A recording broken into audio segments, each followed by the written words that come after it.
Oke, lanjut dua kabar yang mantap jos. Yang pertama, kalau kalian masih ingat target Pak Prabowo mendatangkan 200 helikopter untuk Indonesia. Nah, kali ini ada penampakan dan penyambutan dua helikopter baru TNI Angkatan Darat, bos, yaitu Milmi 17 V5. Nah, lantas pertanyaannya, helikopter seperti apakah itu? Buatan mana? Bagaimana spek dan ketangguhannya? Setelah ini kita ceki. Kemudian kabar kedua nanti kita bahas, di mana kini pemerintah kita ternyata sedang menambah kekuatan kapal-kapal baru untuk pengawasan Natuna Utara. Tak main-main, bos, bukan sebiji dua biji kapal nih, tapi langsung 10 unit kapal pengawas Natuna. Nah lo, lantas kapal seperti apakah itu? Akan dioperasikan oleh siapa? Penasaran beritanya? Cus! Markipol, mari kita tampol berita lengkapnya satu per satu, bosku. Oke, yang pertama, jadi baru-baru ini keluarga besar penerbangan TNI Angkatan Darat atau Puspenerbat kembali kedatangan kuda angkut baru nih, bos. Jadi melalui unggahan resmi akun Instagram Skadron 31 AYC Puspenerbat, terlihat dua helikopter angkut berat Milmi 17 V5 dengan nomor registrasi HX1701 dan HX1702 tiba dan disambut dengan doa bersama keselamatan operasional, bos. Dalam unggahan tersebut juga muncul nama Bison, yang mungkin ini jadi call sign atau nama untuk pasangan helikopter baru tersebut. Welcome home Bison, katanya. Nah, koreksi kalau admin keliru ya, bos. Kegiatan ini pun bahkan dihadiri langsung oleh Komandan Pusat Penerbangan TNI Angkatan Darat atau Dan Puspenerbat sebagai bagian dari doa bersama sebelum kedua alutsista resmi menjalankan tugas. Nah, tradisi ini pun bukan sekedar seremoni, bos, atau baca-baca mantra ya kan, tapi ini bentuk ikhtiar agar setiap misi penerbangan berlangsung dengan aman dan sukses. Lalu pertanyaannya, apa arti kode HX1701 dan HX1702? Nah, meski belum pernah dijelaskan secara resmi, ya kode HX ini merupakan registrasi helikopter milik penerbat, bos, penerbangan Angkatan Darat. Sedangkan angka 17 ya, sepertinya ini mengacu pada keluarga Milmi 17. Dan dua digit terakhir yaitu 01 dan 02 mungkin menjadi nomor identitas masing-masing unit. Nah, Milmi 17 V5 sendiri merupakan helikopter angkut multiguna buatan Mil Moscow Helicopter Plant Rusia. Dikenal sebagai salah satu helikopter transport paling tangguh di dunia, bos. Tak main-main, helikopter ini pun mampu mengangkut hingga sekitar 36 personel, membawa muatan sekitar 4 ton, mendukung operasi lintas udara, evakuasi medis, bantuan bencana, hingga pengangkutan logistik ke daerah terpencil. Pokoknya kalau helikopter lain masih sibuk pamer kecepatan, nah, Milmi 17 ini santai bae, bos, sambil menggendong setengah gudang logistik. Kedua helikopter tersebut akan memperkuat Skadron 31 AYC, satuan di bawah Pusat Penerbangan TNI Angkatan Darat yang memiliki peran vital dalam operasi angkut udara, mobilisasi pasukan, dukungan tempur, hingga misi kemanusiaan di seluruh wilayah Indonesia. Mantap, mantap jos.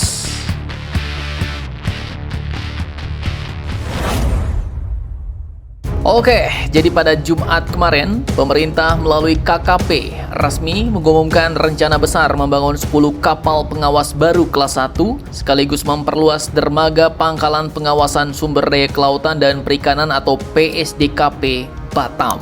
Nah, bukan info abal-abal nih, bos. Pengumuman ini pun disampaikan langsung oleh Wakil Menteri Kelautan dan Perikanan Bapak Didit Herdiawan sebagai bagian dari upaya memperkuat pengawasan di wilayah pengelolaan perikanan negara Republik Indonesia atau WPPN RI 711, yaitu di Laut Natuna Utara. Nah, mengapa Natuna Utara?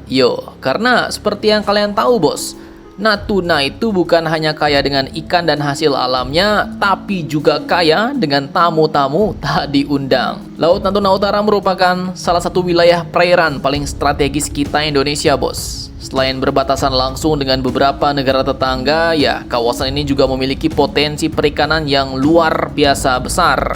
Mulai dari ikan tuna, ikan tongkol, ikan cakalang, kakap, hingga berbagai ikan bernilai ekonomi tinggi hidup di kawasan ini.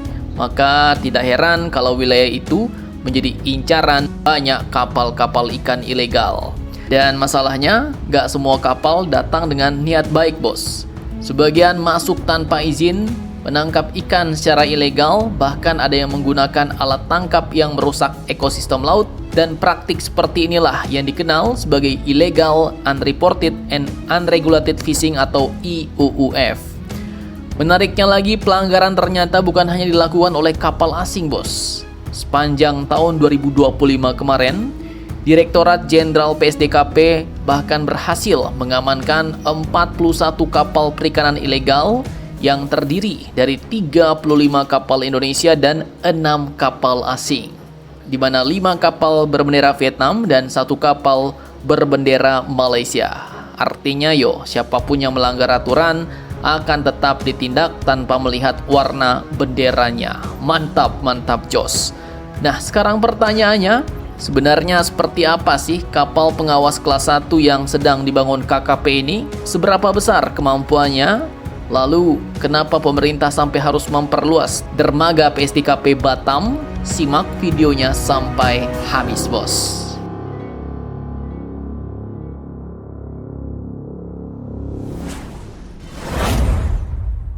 Oke, yang pertama, apa sebenarnya dimaksud dengan kapal pengawas kelas 1?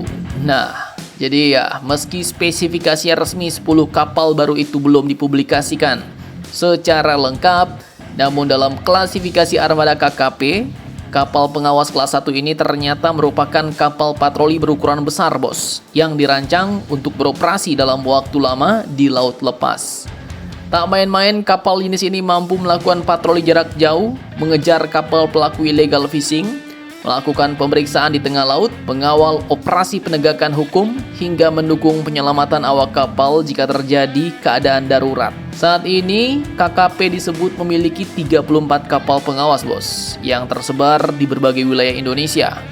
Dan dengan tambahan 10 kapal pengawas kelas 1 ini, maka ke depan jumlah armada pengawasan KKP akan meningkat jadi 44 kapal.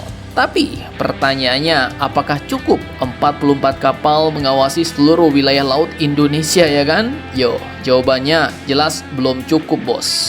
Tapi kalau admin pikir, jika pengawasannya join dengan Bakamla, join dengan Polairut, TNI Angkatan Laut, kemudian kapal patroli Bea Cukai, sampai kapal KPLP, mungkin bisalah.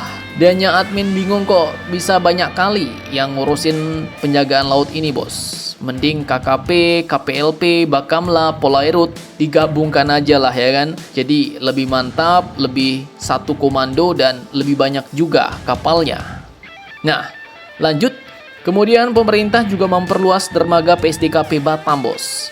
Menurut Direktur Jenderal PSDKP Pung Nugroho Saksono, Batam dipilih sebagai pangkalan utama karena lokasinya sangat strategis untuk mendukung operasi pengawasan di Laut Natuna Utara. Dari Batam, kapal-kapal pengawas dapat bergerak lebih cepat menuju wilayah operasi dibandingkan jika harus berangkat dari pangkalan yang lebih jauh. Dan dermaga yang lebih besar ini nantinya memungkinkan kapal-kapal pengawas besar kelas 1 dapat bersandar dengan aman, kemudian dapat melakukan pengisian bahan bakar, perawatan, pergantian kru, hingga memuat logistik sebelum kembali berpatroli. Jadi artinya Batam di masa depan akan berkembang jadi pusat operasi pengawasan maritim KKP di kawasan barat Indonesia. Mantap, mantap, jos.